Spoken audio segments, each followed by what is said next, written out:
បងប្អូនប្រមាណអ្នកដែលបាក់ទឹកចិត្តចំពោះក្រុមជំនុំពេលដែលយើងឃើញក្រុមជំនុំយើងមានបញ្ហាប្រកម្មរកោសផ្សេងៗរវាងអ្នកដឹកនាំផ្សេងៗតើក្នុងនាមយើងជាសមាជិកធម្មតា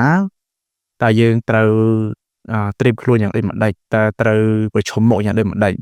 នៅក្នុងក្រុមជំនុំនីមួយៗតែងតែមានបញ្ហារកម្មរកោសបែបនេះរកម្មរកោសបែបនោះខ្លះជាការរកម្មរកោសបែបតូចតាចខ្លះជាកម្មរកោសបែបធំដុំអីចឹងទៅស្ថានភាពជាក់ស្ដែងវិហារនីមួយៗតើយើងក្នុងនាមយើងជាសមាជិកធម្មតាយើងឆ្លើយតបយ៉ាងដូចម្ដេចហើយខ្ញុំក៏ចង់លើកទឹកចិត្តដល់បងប្អូនជាគ្រឹះបរិស័ទជាអ្នកដឹកនាំជាគ្រូកង្វៀលដែលពួកគាត់ស្រឡាញ់ព្រះពិតប្រាកដបាទបញ្ហាខ្លះមិនអាចថាជាបញ្ហាមកពីគ្រូកង្វៀលឬក៏បញ្ហាខ្លះទៀតមកពីបញ្ហាសមាជិកនៅក្នុងក្រុមជំនុំនីមួយៗបាទវាមិនមែនគ្រប់ទាំងអស់កំហុសទៅលើគ្រូកង្វៀលទាំងស្រុងទេហើយពេលខ្លះក៏វាមានមកពីបញ្ហាសមាជិកដែរខ្ញុំចង់លើកឡើងអំពីការប្រឈមមុខជាមួយនឹងបញ្ហាក្នុងក្រុមជំនុំយើងឃើញថាសាវកពលក៏ជាម្នាក់ដែលមានកង្វល់បាទគាត់មានកង្វល់ច្រើនណាស់អំពីពួកជំនុំទាំងប្រមាណដែលប្រជ្រៀតមកលើគាត់រៀងរាល់ថ្ងៃហើយវាថែមទៀតរហូតអញ្ចឹងបញ្ហានៅក្នុងក្រុមជំនុំមិនមែនជាកិច្ចការមួយដែលថ្មីទេគឺវាមានយូរណាស់មកហើយតាំងពីជំនាន់សាវកពលមកម្ល៉េះអញ្ចឹងបងប្អូនខ្ញុំចង់លើកទឹកចិត្តដល់សមាជិកបាទមានសមាជិកបងប្អូនខ្លះគាត់ឮតែរឿងបញ្ហាក្រុមជំនុំនេះក្រុមជំនុំនោះអ្នកនាំនេះមានបញ្ហានេះឬក៏បញ្ហាក្រុមជំនុំគាត់មានបញ្ហាអីច្រើនផ្សេងគាត់ចាប់ដើម stress ហើយគាត់ចាប់ដើមមានអារម្មណ៍ថាអូជក់ខ្វល់ហើយគាត់ដកខ្លួនចេញពីជំនឿបានថាគាត់មិនជប់ជឿព្រះទេប៉ុន្តែគាត់អត់និយាយពីព្រះគាត់ជក់ខ្វល់ហើយគាត់ធ្វើអីផ្សេងគាត់ផ្ដោតទៅលើលោកីផ្ដោតទៅលើការកំសាន្តអារម្មណ៍ខ្លួនឯងផ្ទាល់គាត់អត់ខ្វល់អំពីសមាជិកគាត់អត់ខ្វល់អំពីគ្រូវិលអត់ខ្វល់ទាំងអស់គាត់ឃើញស្ថានភាពក្នុងវិហារគាត់ដូចជាវានាំមើលទៅបញ្ហាអញ្ចឹងទៅគាត់អត់ចូលចិត្តគិតអ្វីដែលថាគាត់ឈឺក្បាលអញ្ចឹងទៅគាត់អត់ចង់ខ្វល់ទេអញ្ចឹងគាត់ដកខ្លួនចេញពីការនោះអត់ទេហើយអ្នកខ្លះទៀតគាត់បាក់ទឹកចិត្តហើយគាត់ឈប់ជឿព្រះទៀតបាទខ្ញុំក៏ធ្លាប់មានអារម្មណ៍យ៉ាងដូច្នោះដែរហើយខ្ញុំក៏ឃើញខ្ញុំក៏ធ្លាប់ស្រួលនៅស្ថានភាពបែបដូច្នោះដែរប៉ុន្តែខ្ញុំមិនដែល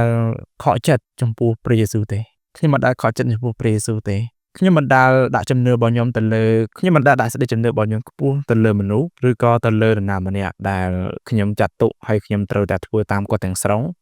ជាពិសេសទៅលើមនុស្សប៉ុន្តែខ្ញុំដាក់សេចក្តីជំនឿរបស់ខ្ញុំទៅលើអង្គព្រះយេស៊ូវគ្រីស្ទខ្ញុំយល់ដឹងថាមនុស្សតែងតែមានការប៉ះទង្គិចសូម្បីតែបងប្អូនបង្កើតមួយគ្នាបងនិងប្អូនក៏អាចមានការប៉ះទង្គិចគ្នាដែរសូម្បីតែកូននិងឪពុកក៏មានការបាក់ទឹកចិត្តប៉ះទង្គិចគ្នាដែរចូលតនាំយើងជាបងប្អូនរួមជំនឿហើយយើងនៅក្នុងក្រុមជំនុំមួយធម្មតាទេចាននៅក្នុងរីវាតែងតែប៉ះទង្គិចបានជាខ្ញុំនិយាយនៅក្នុងវីដេអូមុនអញ្ចឹងថាព្រះគម្ពីរបានឲ្យយើងត្រឹមត្រូវជាមួយគ្នាស្រឡាញ់គ្នាពីព្រោះសេចក្តីស្រឡាញ់ជួយយើងឲ្យគ្រប់លក្ខបាទប៉ុន្តែយើងក៏ត្រូវតែដោះស្រាយយើងត្រូវតែ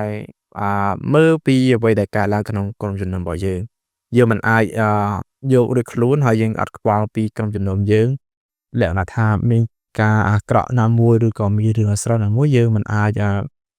នៅស្ងៀមយើងយកដូចខ្លួនយើងអត់ខ្វល់អត់មានគំនិតជួយជ្រោមជ្រែងអត់ត្រូវមានការដោះស្រាយអត់អញ្ចឹងទេជាងយើងត្រូវតែរកដំណោះស្រាយស្របតាមអ្វីដែលតាមគោលការណ៍ក្នុងព្រះគម្ពីរប្រហែលជាបញ្ហាខ្លះនៅក្នុងក្រុមជំនុំបងប្អូនខ្ញុំគិតពីព្រោះខ្ញុំធ្លាប់ឮបងប្អូនរួមជំនឿមួយចំនួនបាននិយាយអំពីស្ថានភាពក្រុមជំនុំហើយក៏ដូរក្រុមជំនុំច្រើនទៅតាមអ្វីដែលគាត់មិនចូលចិត្តឬក៏គាត់អន់ចិត្តជាមួយគ្រូបង្រៀនអន់ចិត្តជាមួយអ្នកដឹកនាំពេលខ្លះអន់ចិត្តទាំងប្រពន្ធគ្រូបង្រៀនទៀតហើយការអត់ចិត្តរបស់គាត់ខ្ញុំមិនយល់រឿងទាំងគាត់ទាំងស្រុងថាវាមានដើមចាស់យ៉ាងម៉េចជួនកាលវាអាចមកពីគាត់ខ្លួនឯងផ្ទាល់ឬក៏មកពីគ្រូកង្វៀលពេលខ្លះមិនមែនជាកំហុសគ្រូកង្វៀលប៉ុន្តែអាចជាកំហុសរបស់យើងផ្ទាល់ជារបស់សមាជិកបានជាខ្ញុំឆ្លងកាត់អារម្មណ៍នេះហើយខ្ញុំក៏មិនមានអីជាត្រូវតែបាក់ទឹកចិត្តចំពោះពួកគាត់ទេបាទយើងដឹងថាមនុស្សតែងតែមានការទើសទែងគ្នាបន្តិចបន្តួចតាមអាកប្បកិរិយាតាម style តាមរយៈពាក្យសម្ដីឬក៏ទឹកមុខបាទពេលខ្លះបងប្អូនឃើញមនុស្សម្នាក់ទឹកមុខមិនសូវជាស្អាតមិនសូវជាស្រស់បោះហើយបងប្អូនកាត់ស្រាយថាអូគាត់ដូចជាមិននិយាយរកខ្ញុំអត់ចឹងទេខ្ញុំមកដែលកំណត់អត្តសញ្ញាណសម្បកខាងក្រៅ ដើម្បីឆ្លុះបញ្ចាំងពីចិត្តរបស់គាត់ទេពេលខ្លះយើងមើលឃើញមុខគាត់ដូចមុខនឿដល់ហើយយើងក៏គាត់ដូចជាគិតអាក្រក់ពីខ្ញុំតែដឹងយើងចិត្តតែគិតអ្វីដែលខ្លួនឯងចឹងទៅធ្វើឲ្យយើងមានការសង្ស័យគ្នាចាំបានយើងជាគ្រូបរិស័ទយើងអាសាប្រជុំគ្នានិយាយគ្នាបានយើងដឹងរឿងគ្នាយើងតាប់តាមស្គាល់គ្នាទៅវិញទៅមកអញ្ចឹងយើងកុំឆាប់មើលពីសម្បកក្រៅពេកខ្ញុំចង់លើកអំពីគំរូសាវកពលដែលគាត់ជាសាវកម្នាក់ដែលឆ្លងកាត់ទាំងអារម្មណ៍ទាំងការឈឺចាប់ទាំងការដែលគេក្បត់ទាំងការដែលគេចោលគាត់នឹងថ្មទាំងការដែលគេវាយគាត់40រំពាត់ខ្លះមួយទាំងដែលគាត់មានបងប្អូនខ្លាញ់ហើយត្រូវលេខសំពៅផ្សេងប៉ុន្តែយើងឃើញថាសាវកពលមិនដែលបោះបង់ព្រះចោលទេមិនដែលខកចិត្តចំពោះមនុស្សមិនដែលខកចិត្តចំពោះព្រះទេគាត់ឆ្លងកាត់ទោះបីជាមនុស្សនៅជុំវិញគាត់ក្បត់គាត់យ៉ាងណាក៏ដោយក៏គាត់នៅតែបន្តមមុលទៅមុខទៀតហើយគាត់នៅតែហើយក៏មានកង្វល់បាទរឿងពួកជំនុំច្រើនបជ្រៀតលើជីវិតរបស់គាត់ដែលគាត់ត្រូវដោះស្រាយហើយកាន់តែមានថែមទៀតបងប្អូនអញ្ចឹងយើងឃើញថាសម្បត្តិសាវកពលដែលគាត់ទៅសេនៅក្នុង1 កូរិនថូសអាយុសេនសម្រាប់ពួកជំនុំក្រុមជំនុំដែលមានបញ្ហាដែលគាត់ត្រូវនិយាយ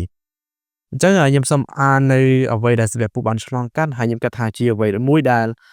លើកទឹកចិត្តហើយក៏កែប្រែចិត្តបងប្អូនដែរតើទៅនឹងការតស៊ូនៅក្នុងសេចក្តីជំនឿយើងកុំគិតថាយើងគ្រាន់តែជួបបញ្ហារកម្មប្រកបបន្តិចបន្តួចក្នុងក្រុមជំនុំរវាងពួកជំនុំនិងយើងហើយយើងចាប់បានបាក់ទឹកចិត្តបាត់បង់ព្រះចោលនេះគឺជារឿងមួយដែលមិនត្រូវធ្វើទេហើយយើងក៏មិនត្រូវគិតថាដោយសារតែបញ្ហាក្រុមជំនុំញ៉ៃពេកក៏យើងបោះបង់ការងារព្រះចោលដែរអត់ចឹងទេយើងត្រូវតែបន្តភាពឆេះឆួលបង្ហាញពីការស្រឡាញ់ព្រះយើងជានិច្ចទោះបីឆ្លងកាត់ឧបសគ្គសេចក្តីស្លាប់ក៏យើងនៅតែបន្តក្នុងជំនឿរបស់យើងដែរយើងឃើញបងប្អូនខ្លះគាត់ឃើញក្រុមជំនុំរបស់ខ្លួនវីរវល់ឈឺក្បាលពេកគាត់អត់ចង់និយាយទេគាត់ដកខ្លួនតែម្ដងគាត់ដូចគេមានពាក្យខ្មែរមួយនិយាយថាក្បាលណាសក់អាហ្នឹងអញ្ចឹងណាចំពោះយើងជាគ្រូបរិស័ទអត់អញ្ចឹងទេហេព្រើរក៏និយាយដែរពេលដែលយើងរត់ប៉ុណ្ណឹងការរត់ប៉ុណ្ណឹងរបស់យើងគឺយើងជួយគ្នាជួយដល់បងប្អូនដែលរត់ជាមួយយើងដែរខុសពីការរត់ប៉ុណ្ណឹងរបស់លោកីគេរត់ទៅដល់ទីទៅតែឯងទទួលនៅភោគជ័យជំនះតែឯងតែសម្រាប់ការរត់ប៉ុណ្ណឹងរបស់គ្រូបរិស័ទគឺយើងមើលគ្នាទៅវិញទៅមកព្រះគម្ពីរថាយើងពិចារណាគ្នាទៅវិញទៅមកឃើញបងប្អូនយើងដួលយើងផ្អាកយើងលើកគាត់ឲ្យរត់ទៅជាមួយគ្នាបាទរត់ទៅជាមួយគ្នាមិនមែនរត់ដើម្បីឈ្នះតែឯងនោះទេអញ្ចឹងខ្ញុំចង់ឲ្យបងប្អូនអាននៅបទគម្ពីរមួយព្រះគម្ពីរដែលជាការដែលសាវកពលបានរៀបរាប់ពីខ្លួនគាត់ដែលគាត់ឆ្លងកាត់ការទលំបាកហើយខ្ញុំគិតថាការនេះវាល្មមក្នុងការជួយបងប្អូនឲ្យបន្តជំនឿទៀតទោះបីជាបងប្អូនឆ្លងកាត់នៅទុក្ខលំបាកគេក្បត់ឬក៏ស្ថានភាពគ្រួសារបងប្អូនមិនល្អឈឺចាប់ចំពោះពួកជំនុំរឿងអីផ្សេងច្រើនណាស់បាទឈឺចាប់បង្កាច់អីផ្សេងបាទអញ្ចឹងសរុបនៅក្នុងបទគម្ពីរនេះដើម្បីបងប្អូនអាចនឹងបន្តទៅមុខទៀតហើយអាចយកគំរូតាមអ្វីដែលសាវកពលបានលើកឡើងជាបងប្អូនមានព្រះគម្ពីរបាក់តែព្រះគម្ពីរកូរិនថូសខ្សែទី2ជំពូក11ខ23ដល់ខ28ឬក៏បងប្អូនមានពេលអានដល់ចប់ក៏បានដែរខ្ញុំសូមបងប្អូនអាចផ្ទៀងជាមួយខ្ញុំបន្តិចហើយបងប្អូនអាចសញ្ជឹងគិតអំពីអ្វីដែលសាវកពលបានឆ្លងកាត់លើកឡើងនៅក្នុងអត្ថបទនេះបាទគេជាអ្នកបម្រើព្រះគ្រីស្ទឬអីខ្ញុំនិយាយបែបដូចជាវង្វេងស្មារតីហើយខ្ញុំក៏លើសជាងគេទៅទៀតក្នុងការនឿយហត់លើសជាងគេដោយត្រូវរំពាត់ហួសល្បត់ទាំងត្រូវចុកគុកច្រើនជាងគេក៏ដល់នៅភាពចិត្តស្លាប់ជាញឹកញយ5 ដងហើយសាសយូដាវាខ្ញុំ40រំពាត់ខ្វះ1គេវាខ្ញុំនឹងដំបង3 ដងគេចោលខ្ញុំនឹងធ្ងន់1 ដងខ្ញុំត្រូវលេចសំពៅខ្ញុំត្រូវសំពៅលេច3 ដងខ្ញុំនៅនីសមុទ្រជ្រៅអស់មួយថ្ងៃមួយយប់ខ្ញុំដើរដំណើរជាច្រើនក៏មានសេចក្តីអន្តរាយនៅទន្លេអន្តរាយដោយពួកចោរប្លន់អន្តរាយដោយសាសរបស់ខ្ញុំអន្តរាយដោយសាសដតីក៏អន្តរាយក្នុងទីក្រុងក្នុងទីរហោឋានក្នុងសមុទ្រក្នុងពួកបងប្អូនខ្លាញ់ខ្លាយដែរត្រូវនឿយហត់ហើយលំបាកត្រូវចាំញៀមជាញយត្រូវស្រេកឃ្លានត្រូវអត់ជាញឹកញយត្រូវរងាហើយត្រូវអាក្រាតផងកាលពីការខាងសាច់ឈាមទាំងនោះក៏មានសេចក្តីកង្វល់ខាងឯពួកជំនុំទាំងប៉ុន្មានដែលប្រជ្រៀតមកលើខ្ញុំរាល់តែថ្ងៃជានិច្ចថែមទៀតយើងឃើញថាសាវកពលបានឆ្លងកាត់នៅលំបាកវិស្លាប់ទៀតបាទវិស្លាប់តែគាត់អត់ដែលបាក់ទឹកចិត្តចំពោះអង្គព្រះយេស៊ូវគ្រីស្ទទេគាត់នៅតែបដោតសេចក្តីជំនឿរបស់គាត់ទៅលើព្រះ គាត់អត់ដែលអួតអំពីអ្វីមួយដែលជាដែលបណ្ដាលឲ្យគាត់មានអំណួតទេគាត់អួតតែពីក្តីកំសោយគាត់នៅក្នុងខ30បើសិនជាគួរនឹងអួតខ្លួននោះខ្ញុំនឹងអួតពីសេចក្តីកំសោយរបស់ខ្ញុំវិញស្វែងពលយល់អារម្មណ៍ហើយយើងឃើញនៅក្នុងខ28មានកង្វល់ខាងឯពួកជំនុំទាំងប៉ុន្មានបាទគឺថាមានបញ្ហាក្នុងក្រុមជំនុំដែលគាត់ត្រូវតែដោះស្រាយហើយក៏វាវិជ្រៀតឲ្យគាត់ត្រូវតែដោះស្រាយបាទត្រូវដោះស្រាយត្រូវតែឆ្លើយតបបាទមានបញ្ហាក្នុងពួកជំនុំដែលគាត់បម្រើព្រះដែរអញ្ចឹងគាត់អត់ដែលបោះបង់ជំនឿទេហើយគាត់អត់ដែលបោះបង់ភាពឆេះឆួលរបស់គាត់ទេមានគ្រូបរិស័ទខ្លះដោយសារតែពួកជំនុំដែលគាត់ឃើញមានបញ្ហារកម្មរកោបញ្ហាផ្សេងមិនថាបញ្ហានឹងធំក៏ដោយបញ្ហានឹងតូចក៏ដោយក៏យើងមិនត្រូវបោះបង់ភាពឆេះឆួលរបស់យើងដែរខ្ញុំក៏ជាម្នាក់ដែលធ្លាប់បាក់ទឹកចិត្តពេលខ្លះយើងអាចបាក់ទឹកចិត្តចំពោះឪពុករបស់យើងដែរបាទឪពុករបស់យើងជាគ្រូបង្រៀនយើងជាគ្រូបង្រៀនហើយយើងបាក់ទឹកចិត្តពេលខ្លះយើងបាក់ទឹកចិត្តដោយសារពីសម្ដីរបស់គាត់ style របស់គាត់ការលើកឡើងរបស់គាត់វាប៉ះពាល់ចិត្តយើងឬក៏សកម្មភាពណាមួយដែលយើងមិនចូលចិត្តគាត់ពេលខ្លះយើងគ្រូនេះភ្លុកគាត់ភ្លាវពេកគាត់យ៉ាងម៉េចយើងក៏មិនត្រូវបាក់ទឹកចិត្តចំពោះព្រះដែរបាទអ្នកខ្លះបាក់ទឹកចិត្តចំពោះមនុស្សប៉ុន្តែមកខកចិត្តចំពោះព្រះទៅវិញអញ្ចឹងខ្ញុំចង់ឲ្យបងប្អូនយល់ហើយគ្មានក្រុមជំនុំណាដែលល្អឥតខ្ចោះដែលយើងនិយាយថាអូក្រុមជំនុំនេះល្អឥតខ្ចោះណាស់នៅបញ្ហាក្រុមជំនុំផ្សេងៗក៏មានបញ្ហាជាច្រើនដែរបាទចឹងបើជាយើងត្រូវទ្រាំទ្រជាមួយគ្នាបាទយើងមិនត្រូវឆ្លោះគ្នាយើងមិនត្រូវប្រកាន់បកពួកយើងមិនត្រូវបោះបង់ព្រះចៅដោយសារតែរឿងមនុស្សបាទហើយនេះជាអ្វីដែលបានកាត់ឡើងហើយនៅក្នុងក្រុមជំនុំរបស់យើងហើយខ្ញុំដឹងថាបងប្អូនខ្លះជួយក្បាលចំពោះក្រុមជំនុំបងប្អូនកាត់ឡើងខ្ញុំក៏ជួយក្បាលដែរប៉ុន្តែខ្ញុំមិនដែលបោះបង់ព្រះចោលទេខ្ញុំអត់ដែលគិតថាការដែលខ្ញុំកំពុងឆ្លងកាត់ឬក៏បងប្អូនសមាជិកណាម្នាក់ឬក៏គ្រូវាអ្នកណាម្នាក់ឆ្លងកាត់បញ្ហានៅក្នុងក្រុមជំនុំលំបាកឲ្យបងប្អូនគាត់ថាអូបញ្ហាខ្ញុំលំបាកណាស់ខ្ញុំសួរអត់បានទេបងប្អូនមើលសវៈពលមើលនៅក្នុងបទគម្ពីរនេះបាទបទគម្ពីរនេះបានប្រាប់ថាម៉េចគាត់ត្រូវបងប្អូនខ្លាយធ្វើបាបគាត់សាសរបស់គាត់ក៏ធ្វើបាបគាត់សាដតីក៏ធ្វើបាបគាត់វាគាត់លេខសំពៅចោលថ្មត្រូវចោលប្លន់ទៀតបាទមានច្រើនមែនទែនហើយយើងគ្រាន់តែមានបញ្ហារកម្មកោះទោះទេនេះទីក្នុងក្រុមជំនុំយើងចាប់ដើមបោះបង់ព្រះអ្នកខ្លះបាត់កោបម្រើព្រះតែម្ដងចឹងនេះមិនមែនជាអ្វីដែលយើងជាគ្រូបរិស័ទឬក៏ជាសមាជិកធម្មតាបាក់ទឹកចិត្តទេបងប្អូនហើយខ្ញុំក៏លើកទឹកចិត្តដល់បងប្អូនជាសមាជិកធម្មតាដែរយើងមិនគួរយើងគួរតែមានចំណែកជឿឆ្អាលចំពោះការនេះថាបាទជឿឆ្អាលហើយយើងត្រូវតែមានគំនិតអត់ធ្មត់ទ្រាំទ្រស្រឡាញ់គ្នាទៅវិញទៅមកហើយជួយដោះស្រាយគ្នាខ្ញុំអត់ដឹងពីបញ្ហាអីខ្លះនៅក្នុងក្រុមជំនុំបាទប៉ុន្តែខ្ញុំក៏ឮបងប្អូនច្រើនគាត់រអ៊ូរទាំពីគ្រូបង្រៀនបាទហើយគ្រូបង្រៀនក៏រអ៊ូរទាំពីពួកជំនុំទៅហើយពួកជំនុំក៏រអ៊ូរទាំពីគ្រូបង្រៀនទៅបាទមានច្រើនមែនទែនហើយយើងស្ដាប់ពេលខ្លះស្ដាប់រឿងគាត់និយាយមកខ្ញុំស្ដាប់ថារឿងនោះដូចជាមិនសូវជាធំដុំអីទេខ្ញុំគិតថាមិនធំដុំដោយសារខ្ញុំមិនឆ្លងកាត់ឬក៏ខ្ញុំស្ដាប់ឆ្លងកាត់បើខ្ញុំយល់អារម្មណ៍ថាអូគាត់និយាយមកបញ្ហានោះមិនជាបញ្ហាធំដុំអីផងហ្នឹងមានសមាជិកខ្លះគាត់ទៅវិហារដែលមានសមាជិកច្រើនចូលរួមនៅក្នុងក្រុមជំនុំគ្រូគវិអត់សូវបានសួរសុខទុក្ខគាត់ទេសួរសុខទុក្ខគាត់ភ្លេចគាត់អញ្ចឹងណាអត់បានហៅឈ្មោះគាត់អញ្ចឹងទៅនៅក្នុងពេលស្វែងគុំគាត់ខឹងគាត់អន់ចិត្តជាមួយគ្រូវាឃើញគ្រូវានិយាយជាមួយអ្នកនេះអ្នកនោះអញ្ចឹងទៅគាត់ថាគាត់មានអារម្មណ៍ថាប្រហែលជាគ្រូវាអត់សូវរាប់រយខ្ញុំទៀតដឹងរត់ដល់តែអ្នកនោះឃើញគេហើយគាត់គិតថាចាប់ដើមមានកំណត់បន្ថែមទៀតហើយប្រហែលជាសមាជិកដែលចូលនោះគាត់មានដឹងបានតែនិយាយទៅរកគេយើងក្រអត់និយាយរកបាទពេលខ្លះចេះមានអារម្មណ៍បន្ថែមព័ត៌មានខ្លួនឯង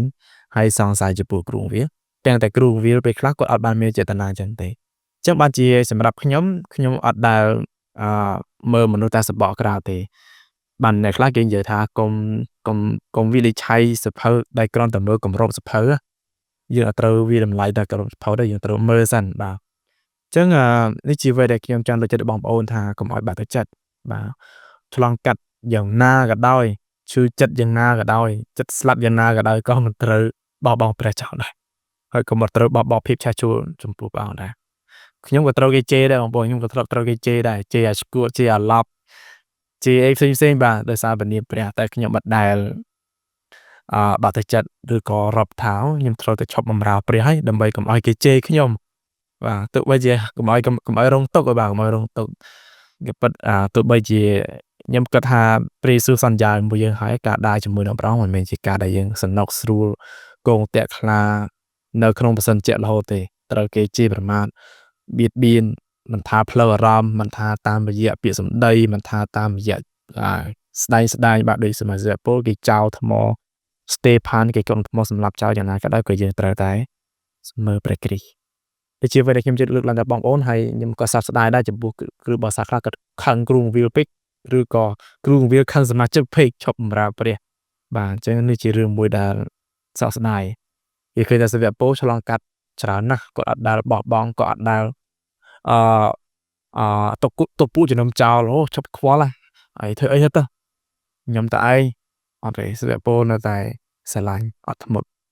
យើងឃើញនៅក្នុងខនេះយើងអានម្ដងទៀតចុះមានកងសេចក្តីកង្វល់ខាងឯពួកជំនុំទាំងប៉ុន្មានដែលប្រជ្រៀតមកលើខ្ញុំរាល់តែថ្ងៃជានិច្ចថែមទៀតបាទក៏មានរហូតឬបញ្ហាក្រុមជំនុំបាទអញ្ចឹងខ្ញុំគិតថាគ្រូបង្រៀនដែលនៅក្នុងក្រុមជំនុំគាត់មានកង្វល់ច្រើនហើយសង្កេតថាសមាជិកយើងក៏មិនត្រូវឆ្លាយជាសមាជិកដែលនាំបញ្ហាដល់គ្រូបង្រៀនដែរហើយគ្រូបង្រៀនដូចគ្នាដែរយើងត្រូវតែស្មោះត្រង់អត់ធ្មត់ជាមួយនឹងពួកជំនុំដែរខ្ញុំមានតែប៉ុណ្្នឹងទេហើយខ្ញុំយល់អំពីស្ថានភាពក្រុមជំនុំនៅក្នុងស្រុកខ្មែរមកថាក្រុមជំនុំធំក្រុមជំនុំធំខ្ញុំយល់ពីបញ្ហានេះដែរអញ្ចឹងបានជាខ្ញុំឲ្យបងប្អូនបដោតទៅលើព្រះគ្រីស្ទជាធំបាទខ្ញុំមានតែប៉ុណ្្នឹងទេហើយសូមព្រះអង្គប្រទានពរដល់បងប្អូនហើយកុំមានការបាក់ទឹកចិត្តបាទកុំមានការខកចិត្តចំពោះនរណាម្នាក់ហើយឈប់ជឿព្រះឡើយតែខ្ញុំដែរខ្ញុំក៏ពេលខ្លះខ្ញុំក៏អត់ដឹងថានរណាខ្លះខកចិត្តចំពោះខ្ញុំប៉ុន្តែបើខកចិត្តចំពោះខ្ញុំអាចនិយាយប្រាប់ខ្ញុំមកយើងអាចមើលគ្នាថាការខកចិត្តរបស់គាត់ត្រូវរឿងអត់ដែលខ្លះខកចិត្តអង្គុយតែខកចិត្តអង្គុយតែចំពប់ចិត្តអង្គុយតែរៀនចិត្តវាបាទចំពប់ចិត្តខ្លះវាត្រូវរឿងអីតែខកចិត្តរឿងសបកក្រៅកប៉ិកកប៉ុកបាទខកចិត្តរឿងនៃខ្លះរាងកាយអញ្ចឹងទៅបាទគាត់មិនពេញចិត្តយើងឃើញមុខយើងមិនសូវជាស្អាតក្រពាក់អាវស្លៀកពាក់មិនសូវជាស្រស់បោះអញ្ចឹងគាត់ទៅជាអាចចិត្តរឿងអញ្ចឹងអាហ្នឹងមិនគួរទេអាហ្នឹងអត់គួរខកចិត្តរឿងអញ្ចឹងទេបងប្អូនបាទហ្នឹងហើយសូមព្រះអង្គទានពរដល់បងប្អូនទាំងអស់គ្នាបាទ